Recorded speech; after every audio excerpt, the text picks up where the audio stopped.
بسم اللہ الرحمن الرحیم۔ دوستو، جب ولی العصر کا تصور قائم ہو جاتا ہے تو اس کے بعد اس کے دو پہلو سامنے آتے ہیں۔ پہلا نظری و اعتقادی پہلو، دوسرا عملی و تکلیفی پہلو۔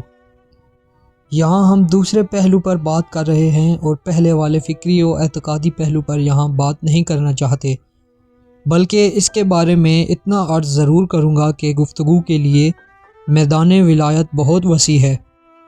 اس پر اگر بات کی جائے تو کئی اشرے درکار ہیں، کیونکہ سارے فضائل اسی ولایت عصر سے ثابت کیے جا سکتے ہیں۔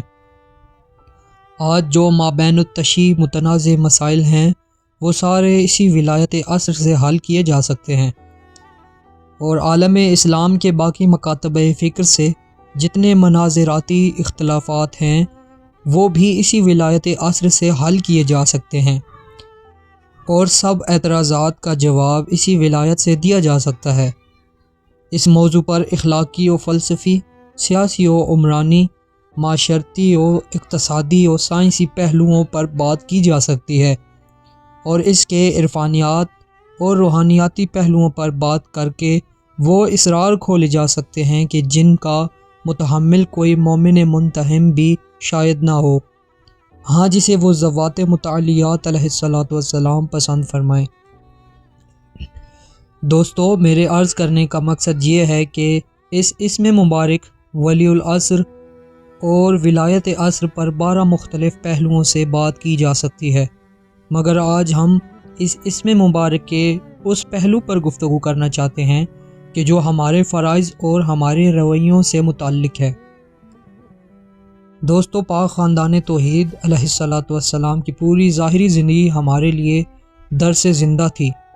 انہوں نے ایک ایک لمحہ ہمیں دین سکھایا ہے اور بزبان حال و اعمال یہ بتایا ہے کہ دین حق کیا ہے۔ ان کا ایک ایک عمل، ایک ایک رویہ، اٹھنا بیٹھنا، سونا جاگنا، کھانا پینا، یہ سب ہمارے لیے ایک درس حق تھا۔ ان کی دنیا میں ظاہری آمد، بچپن، لڑکپن، شباب، ضعیفی اور شہادت تک، یہ سب کچھ ہمارے لیے ایک درس جاوید تھا۔ انہوں نے اپنی حیات ظاہری ہمیں دین سکھانے میں صرف فرمائی۔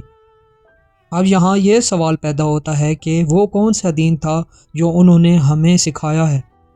وہ کون سا دین تھا جس کا درس انہوں نے اپنی حیات ظاہری کے رویوں کی زبانی ہم تک پہنچایا ہے؟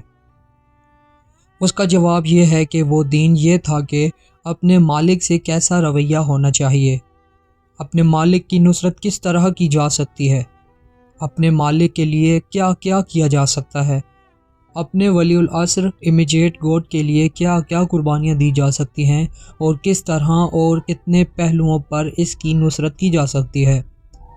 بس یہیں سے دین نصرت کا آغاز ہو جاتا ہے۔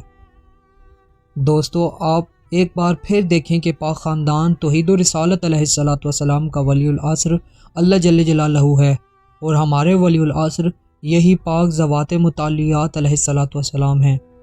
اب یہاں میں یہ بات کہنے کی پوزیشن میں آ گیا ہوں کہ دین حق وہ مثبت رویہ ہوتا ہے جو اپنے ولی العصر علیہ الصلاۃ والسلام کے ساتھ رکھا جائے، اور کفر و شرک و نفاق و باطل وہ منفی رویہ ہوتا ہے جو اپنے ولی العصر سے رکھا جائے۔ اور پاک خاندان توحید و رسالت نے اپنی حیات ظاہری میں اسی دین کی عملی تبلیغ فرمائی ہے۔ لسان آل محمد علیہ الصلاۃ والسلام سید علی بن طاؤس کا ایک قول ہے کہ قرآن کریم میں ظاہراً توحید و رسالت کی دعوت دی گئی ہے، لیکن باطناً ولایت کی دعوت دی گئی ہے۔ میں عرض کر رہا تھا کہ خاندان توحید و رسالت نے ہمیں جو دین سکھایا ہے وہ یہ ہے کہ اپنے ولی العصر کے ساتھ کیا رویہ رکھنا چاہیے، اور اس کے لیے کیا کیا کرنا چاہیے، یا ان کے لیے کیا کیا کیا جا سکتا ہے۔ یہی دین نصرت ہے، دین حق ہے اور دین اسلام ہے۔ دوستو، آپ دیکھیں کہ اس پاک مقدس خاندان کا ولی کون ہے؟ اللہ جل جلالہ۔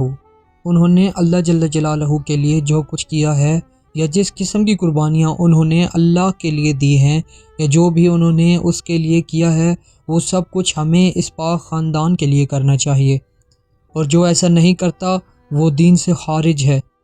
آپ یہ تو جانتے ہیں کہ ہر دور و زمان میں ولایت الہیہ و محمدیہ صلی اللہ علیہ وآلہ وسلم کی مظہر کل ان ذوات متعلیات میں سے کوئی ایک ذات علیہ الصلاۃ والسلام ہوتی ہے، جیسا کہ سرور کونین کے زمانہ ظاہر میں ان کی ذات ہی ولایت الہیہ و متعلقہ کی مالک تھی۔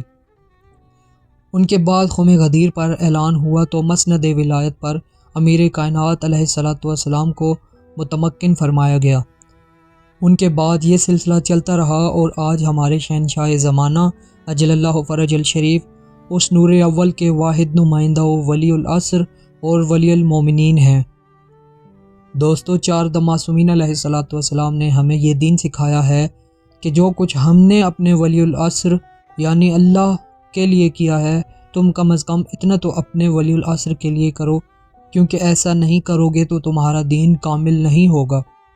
آپ دیکھیں، خاندان پاک علیہ الصلاۃ والسلام نے اپنی ساری حیات ظاہری اللہ جل جلالہ کی وحدانیت کے قیام اور اس کی اطاعت میں صرف فرمائی ہے، کیونکہ ولی اطاعتی بھی 3 بیان فرمائے گئے ہیں۔ پہلی فرد اللہ کی اطاعت ہے، جس کی اطاعت کاملہ سرور کونین صلی اللہ علیہ وآلہ وسلم نے فرمائی۔ پھر شہنشاہ معظم سرور کونین ہیں تو ان کی اطاعت کاملہ پاک خاندان علیہ الصلاۃ والسلام نے فرمائی، اور پاک خاندان کی اطاعت صاحبان امر کے لیے واجب ہے۔ اب ہمارے لیے ان انوار اولیہ نے جو درس دیا ہے وہ یہ ہے کہ تم اپنے ولی العصر کی اطاعت اس طرح کرو جس طرح ہم نے اپنے ولی کی اطاعت کی ہے۔ بالفاظ دیگر ہمیں اپنے شہنشاہ زمانہ کے لیے وہی کچھ کرنا ہے جو کچھ وہ اپنے اللہ کے لیے کرتے ہیں۔ دوستو، اب اگر ہم دین حق معلوم کرنا چاہیں تو پھر ہمیں ان مقدس ذوات متعلیات کی حیات طیبہ کا جائزہ لینا ہوگا، ان کے رویوں اور اعمال حیات کا مطالعہ کرنا ہوگا کہ انہوں نے اپنے اپنے زمانے میں ولی المطلق جل جلالہ کے لیے کیا کچھ کیا ہے۔ آئیے ہم ان ذوات متعلیات علیہ الصلاۃ والسلام کی حیات ظاہری کا جائزہ لیتے ہیں، تاکہ ہمیں معلوم ہو کہ انہوں نے اپنے ولی المطلق جل جلالہ کے لیے کیا کچھ کیا ہے، تاکہ ہم بھی وہ سب کچھ نہ صحیح اس کا کوئی نہ کوئی جزو تو اپنے ولی العصر کے لیے کر کے راہ حق پر گامزن ہو جائیں۔